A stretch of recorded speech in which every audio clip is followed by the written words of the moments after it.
हर हर महादेव। देवों के देव महादेव जी के चरण में प्रणाम करती हूँ, मेरा प्रणाम स्वीकार हो। गौरा पार्वती माता के चरण में प्रणाम करती हूँ, मेरा प्रणाम स्वीकार हो। गणपत ललनवा के चरण में प्रणाम करती हूँ, मेरा प्रणाम स्वीकार हो। सब गुरु भाई बहन के चरण में प्रणाम करती हूँ, मेरा प्रणाम स्वीकार हो। माता पिता के चरण में प्रणाम करती हूँ, मेरा प्रणाम स्वीकार हो। गुरु भाई बहन, मैं एक कथा सुनाने जा रही हूँ। इस कथा को पूरा सुनिए और रह जानिए, आधी नहीं। आधी सुनने में शिव गुरु का अपमानित होता है, पूरा सुनने में ज्ञान होता है। इसलिए कथा को पूरा सुनिए और रह जानिए। हर हर महादेव, घर घर महादेव। एक बार की बात है कि एक राजा थे। बहुत प्रातः काल की बात है, बहुत पुराने ज़माने का बात है कि एक राजा थे और एक राजा का 7 बेटे थे। 7 बेटे थे तो 7 बेटे धीरे धीरे जवान हो गए थे, शादी के लायक हो गए थे। लेकिन राजा साहब का एक लड़का का भी शादी नहीं हुआ था। जब एक लड़का का भी शादी नहीं हुआ था तो राजा साहब अपने मंत्री से बोले कि हम कहीं भी जाते हैं, हमको लड़की पसंद नहीं आता है। अब लगता है मेरा लड़का का शादी नहीं होगा। कहीं से भी आता था रिश्ता तो राजा साहब ठुकरा देते थे, उन्हें पसंद नहीं होता था। वो बोलते थे ऐसी है वैसी है ऐसे करके, और सारा लड़कियां को ठुकरा देते थे। वो अपने बेटे को शादी नहीं किए, एक का भी नहीं किए। जब एक का भी नहीं किए तो 7 बेटे शादी के लायक हो गए। मंत्री बोले कि राजा साहब आपका बेटे का शादी हो जाएगा, बहुत आसानी से होगा।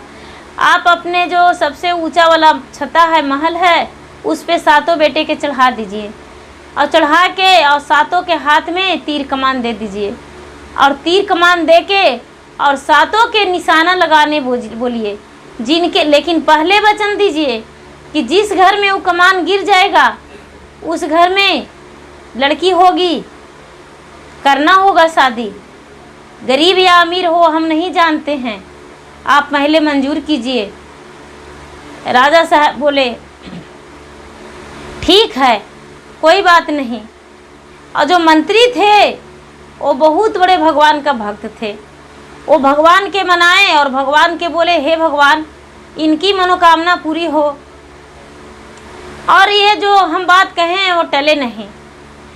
और 7 ने अपने अपने कमान उठाए, अपने अपने तीर कमान उठाए और उठा के जब चला दिए तीर कमान, तो 6 का तो घर में लगा, घर में गिरा तीर कमान।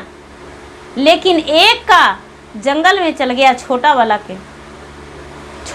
के एक जंगल में चल गया। वो बर का पेड़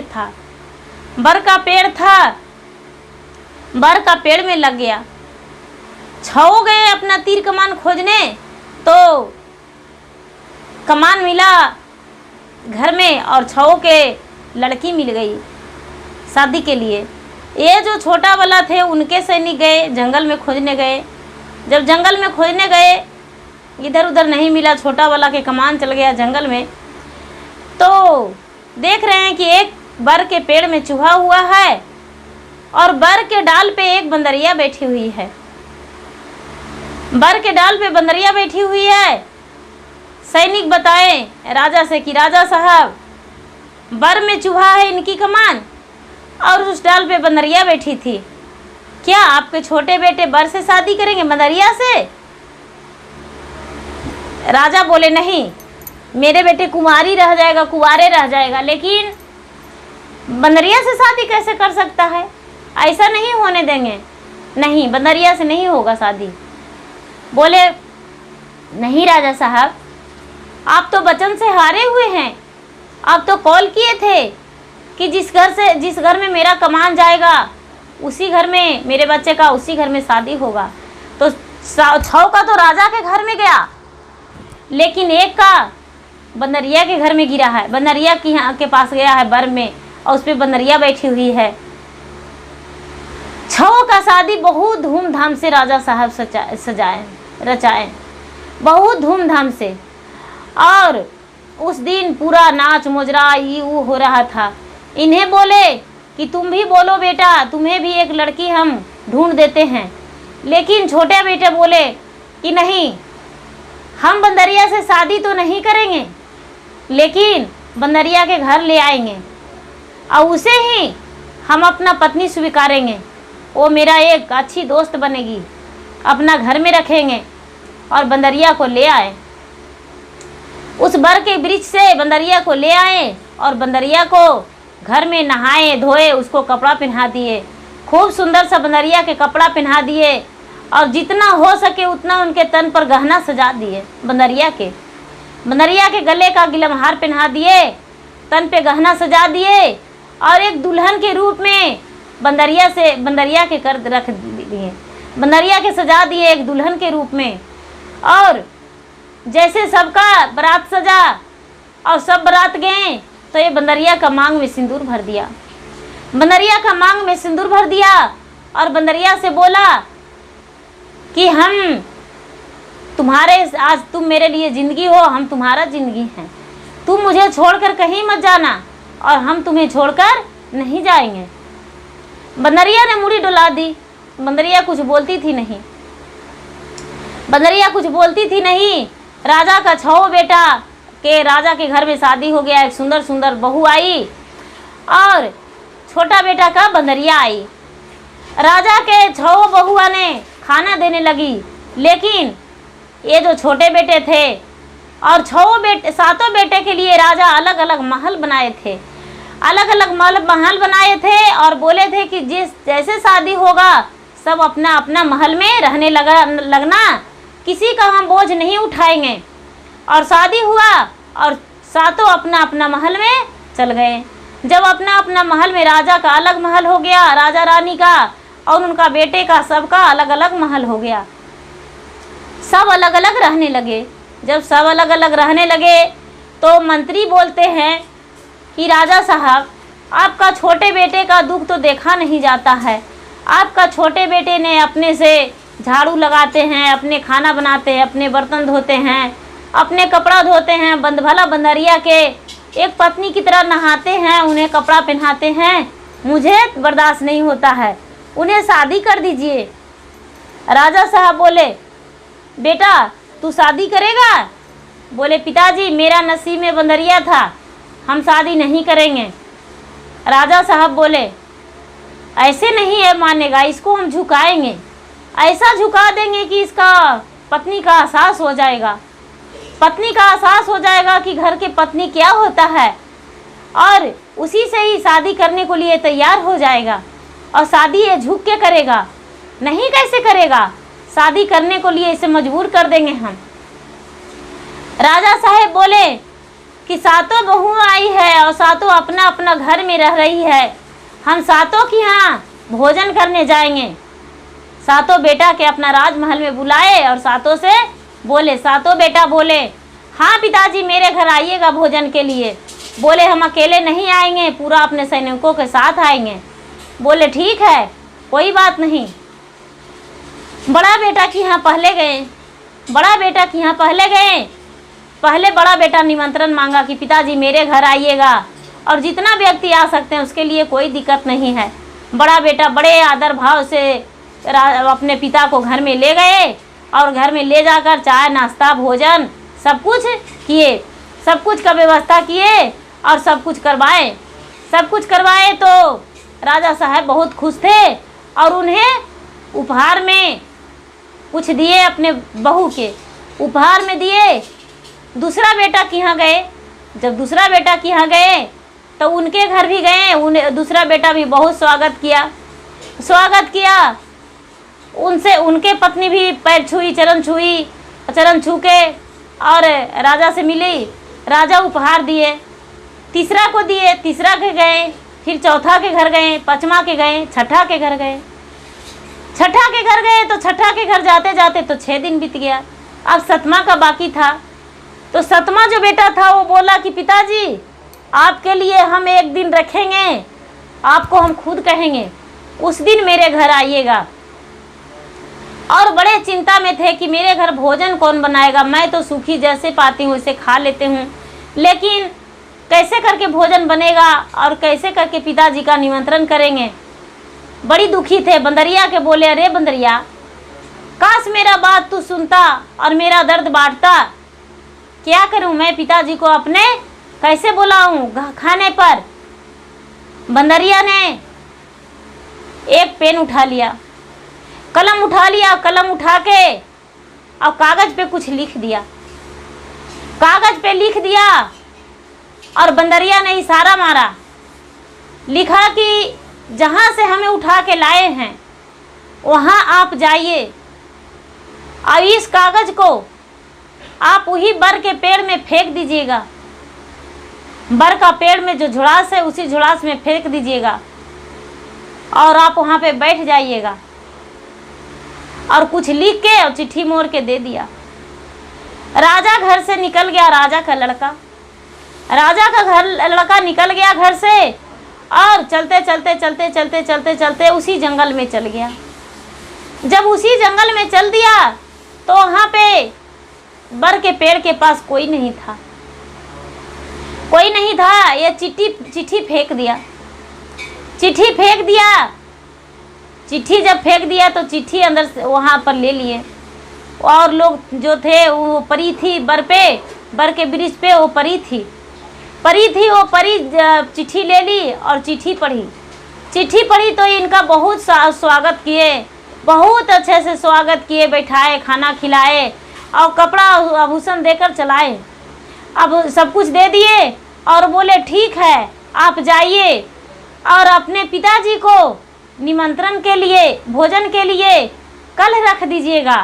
कल आप अपने पिताजी को बोल दीजिएगा कि मेरे घर पिताजी जितना से गए हैं उन बेटों से दुगना मेरे के यहाँ आइएगा और प्रजा को भी साथ में ले लीजिएगा। बोले ठीक है। वो लड़का चल दिया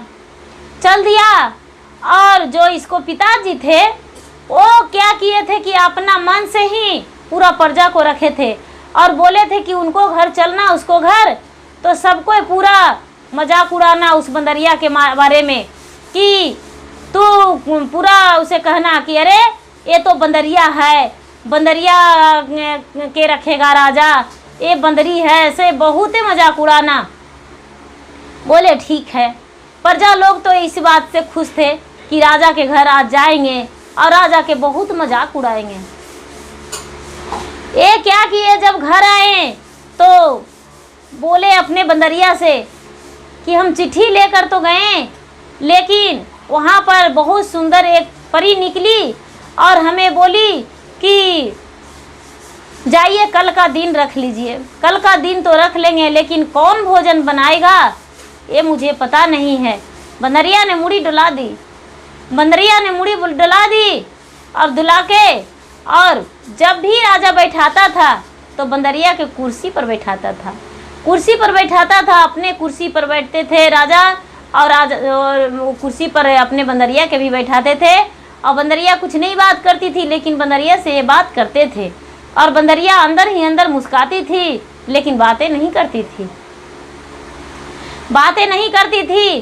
जब राजा आए राजा के जाके बोले कि पिताजी आप मेरे घर कल का आप रख दीजिए और जितना हो सके तो उतना प्रजा आप लेकर आइए मेरे घर आइए और आप को निमंत्रण है मेरे घर का।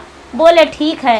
राजा साहब आए तो प्रजा के साथ आए और बेटे से कहने लगे कि बेटा सबके घर तो गए तो सबके घर लड़की थी लेकिन मुझे बंदरिया की दिखा, बंदरिया कहाँ है। ये बोले पिताजी आप बैठिए पहले, उसके बाद हम बंदरिया को दिखाएंगे। पूरा सारे को लिए कुर्सी लगाए बेटा, कुर्सी लगा के जितना जो आए थे सब उनके घर वो सबके कुर्सी लगाए बैठने को लिए। और ये जो बंदरिया थी एक सुंदर लड़की बन गई, एक सुंदर लड़की बन गई और अकेले पूरा कार्य संभाल ली, पूरा खाना चाय नाश्ता सब करके दे दी और सब गेट पर धर दी। और ये राजा नहीं देखा, ये राजा का जो लड़का था वो नहीं देखा कि कौन बना रहा है कौन दे रहा है, सब गेट पर रखा रहा था। राजा के लड़का कुछ प्रजे को बुला लिए और भोजन के लिए सबके बैठा दिए, भोजन के लिए बैठा दिए और अंदर से वो बंदरिया दे रही थी और ये खिला रहे थे सबको। जब खाना खिला दिए तो ये जो राजा थे वो बोले कि बेटा अब तो बहू को दिखा दे, तू बंदरिया से बहुत प्यार करता है, तो बंदरिया ही तेरी पत्नी है, तो उसे भी हम उपहार देना चाहते हैं। इतना ही में जितना थे वो सारे लोग मजाक उड़ाने लगे कि अरे राजा साहब बंदरिया को उपहार देंगे, राजा को छोटी बहू राजा साहब का बंदरिया है, भला बंदरिया के उपहार देंगे, ऐसा करके और पूरा मजाक उड़ाने लगे। जब मजाक उड़ाने लगे तो ये गए कि मेरा बंदरिया किधर गई। बंदरिया जब मन ही मन सोच रहे हैं कि बंदरिया किधर गई, बंदरिया तो है ही नहीं। जब कमरा खोले हैं, जो गेट लगा के अंदर से दे रही थी भोजन, जब कमरा खोले तो देख रहे हैं कि अरे, और ये भी चकित हो रहे थे कि मेरा आखिर भोजन बना कौन रहा है, समझ में नहीं आ रहा है। बंदरिया इतना भोजन बना देगी, कभी बंदरिया कुछ नहीं करती थी, तो आज इतना बंदरिया बना रही है भोजन, और ऐसे पूरा चकित थी। लेकिन फिर भी कुछ नहीं, उस समय अपना इज्जत का सवाल था राजा के, कुछ नहीं बोले। जब सब कोई खा लिए, इसके पिता देखने को लिए बुलाए तो ये बंदरिया के ढूंढने लगे। जब बंदरिया के ढूंढने लगे तो देख रहे हैं कि एक सुंदर सा लड़की अंदर में बैठी हुई है। सुंदर सा लड़की बैठी हुई है, इसे बोलते हैं कि तू जल्दी बता मेरे घर में मेरे बंदरिया को क्या किया, जल्दी बता, नहीं तो तुझे धड़ से अलग कर दूंगा, तुझे इस तलवार से तेगे से काट के और अलग से तुम्हारा सर कर दूंगा। मेरे बंदरिया कहाँ गई, मेरे बंदरिया को बता दे, मेरे बंदरिया को तूने मार के और मेरे घर में घुस गई हो। ए बोले नहीं राजा साहब, हम आपकी बंदरिया हैं। कैसे आप सोच लिए कि हम दूसरे कोई हैं, हम दूसरा नहीं हैं, हम बंदरिया हैं। बोले नहीं, मैं कुछ नहीं जानती हूँ, जानते हैं मेरे बंदरिया को बता दो, मेरे बंदरिया कहाँ गई। ये जो लड़की थी वो बोली राजा साहब हम बंदरिया हैं, लेकिन राजा बंदरिया नहीं समझे। वो बोले पूरा गुस्से में आ गए, पूरा में गुस्सा में आ गए, उनका शरीर गुस्से से कांपने लगा, थर-थर कांपने लगा। तो ये जो लड़की थी वो समझ गई कि अब मुझे बात यहाँ पर बनेगा नहीं, सच्चाई बताना होगा। बोले राजा साहब आपका तीर कमान जो बर के गाछ में लगा था, तो बर के पेड़ पर हम एक परी थे, और परी थे, अपने शक्ति से हम बंदरिया बन गए थे, बंदरिया बन गए थे। हम चाहेंगे तो एक तितली के रूप भी हो जाएंगे, एक पक्षी के रूप भी हो जाएंगे, और एक नागिन भी बन जाएंगे, एक सुंदर सा परी हैं, लड़की भी बन जाएंगे, बन का परी हम हैं, इसीलिए हम बंदरिया ही हैं। देखिए यही हम पहन ले थे, और वो जो ऊपर से कवर था वो लड़की पहन ले, वो ये पहन ली थी, वही दिखा दी और बोली कि देखिए वहाँ पतिदेव यही हम पहन ले थे, यही बंदरिया आपको है ना, ये देखे तो हाँ। बोले कि देखिए जब आप चिट्ठी लेकर गए तो वहाँ से मुझे शक्ति मिला, और वो जो वहाँ जो थी परी वो मेरी बहन थी, और मेरी बहन ने मुझे शक्ति दी, और उतना हम एक भी चूल्हा नहीं जलाए और इतना भोजन बना लिए, लेकिन हम भोजन नहीं बनाए, मैं अपने शक्ति से भोजन बनाए थे। अपने पिताजी से पूछे कि भोजन कैसा लगा, आप पहले जाकिए अपने पिताजी से, और जितने सजन आपके घर आए हैं सब आपके एक भगवान के रूप में हैं, सबसे जाके पूछिए कि भोजन कैसा लगा। बोले ठीक है जाते हैं, और उसके बाद सबके वस्त्र दीजिए, ऐसा ही आप अपना घर से कैसे विदा कर दीजिएगा, आपके नए घर में आए हैं। बोले ठीक है। ओ राजा गए और बोले पिताजी पहले मुझे बताइए तब बहू को लाएंगे, आप सब भोजन किए तो कैसा लगा। बोले कि बेटा भोजन तो बहुत सुंदर था, ऐसा भोजन तो हम कभी ज़िंदगी में नहीं किए थे, ये भोजन बहुत सुंदर था, बहुत अच्छा लग रहा था। बोले तो ठीक है पिताजी, आप ऐसे नहीं जाइएगा। ये जो लड़की थी वो अपने शक्ति से सबके वस्त्र इंद्रलोक से मंगाई, इंद्रलोक से वस्त्र मंगाई, और सबके बोले कि जाइए सबके वस्त्र दे दीजिए, और उसके बाद हम जाएंगे। सबके वस्त्र दिए, सबके वस्त्र ले जाके राजा के लड़का और हाथों हाथ धराए और बोले सबको बैठिए, अब आपके लिए सरप्राइज रहेगा, आपकी बहू आपके सामने आएगी। ये जो लड़की थी वो जब जाके राजा के चरण छुई और सामने खड़ी हुई तो राजा साहब बेहोश हो गए कि बाप रे, इतना सुंदर तो हम कभी लड़की देखे ही नहीं थे, ये तो इंद्र का परी है, इतना सुंदर है। और लोगों ने कहता था कि एक बंदरिया है, लेकिन ये तो बंदरिया है ही नहीं, ये तो एक सुंदर लड़की है। राजा बोले, बेटा ये सब कैसे हुआ? तू तो बोला था कि एक बंदरिया है, सैनिक बोला था बंदरिया है, तो ये परी कहाँ से? ये तो परी है, इंद्र का परी है। ये जो लड़का था बोला, पिताजी मेरा किस्मत में एक परी ही थी, अगर जो बंदरिया नहीं कहते तो आप लोग बोलते बारात ले जाने को लिए, तो ये बन परी के पास हम कहाँ से ले जाते बारात? ये बन परी मेरे पास अकेले आई थी, और अकेले थी, इसके नहीं माता थे नहीं पिता थे, तो स्वागत कौन करता? इसीलिए हम एक बंदरिया के रूप में इसे लाए थे, और अपने घर, मेरे घर ये एक लड़की बन के रह रही है। इसीलिए पिताजी एक ये परी है, ये बंदरिया नहीं है। पिताजी आपके 6 बहुओं की तरह ये भी एक बहू है, क्या आप खुश हैं इस बहू से? आप बोलते थे कि दूसरा शादी कर लीजिए, मुझे आप दूसरा शादी करवाएंगे? राजा बोले, नहीं बेटे, मुझसे बहुत बड़ी गलती हो गया कि जो हम दूसरे विवाह का नाम लिए, ऐसा नहीं होगा पुत्र, हम दूसरा शादी का नाम नहीं लेंगे, और इसके साथ तुम्हारा जीवन खुशहाल रहेगा। और इसके सामने तो पूरा राज में मेरा कोई नहीं है, और 6 बहू में कौन रहेंगे। इसलिए बेटा तूने बहुत अच्छा किया है कि इस परी को लाया है।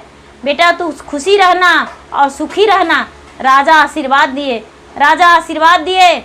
जब उस घर से चलने लगे तो अपने पिता को बोले, पिताजी आप मेरे घर से आप नहीं जाइए, क्योंकि ये घर आपका है, और माता को भी बुला लाइए।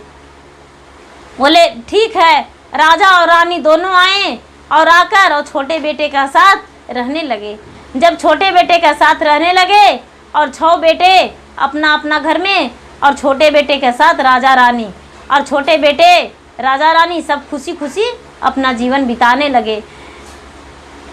ये यदि बंदरिया पे संतुष्टि नहीं होता, बंदरिया को पत्नी नहीं मानते, तो इनका पत्नी जो सच थी वो साबित नहीं हो पाती। लेकिन राजा का हिम्मत था कि ये बंदरिया है तो इसके साथ ही हम जीवन बिता लेंगे, लेकिन वो बंदरिया तो निकली ही नहीं, वो तो एक परी थी। गुरु भाई बहन, मेरा वीडियो अच्छा लगे तो इसे लाइक कीजिए, शेयर कीजिए, सब्सक्राइब कीजिए। धन्यवाद। हर हर महादेव, घर घर महादेव।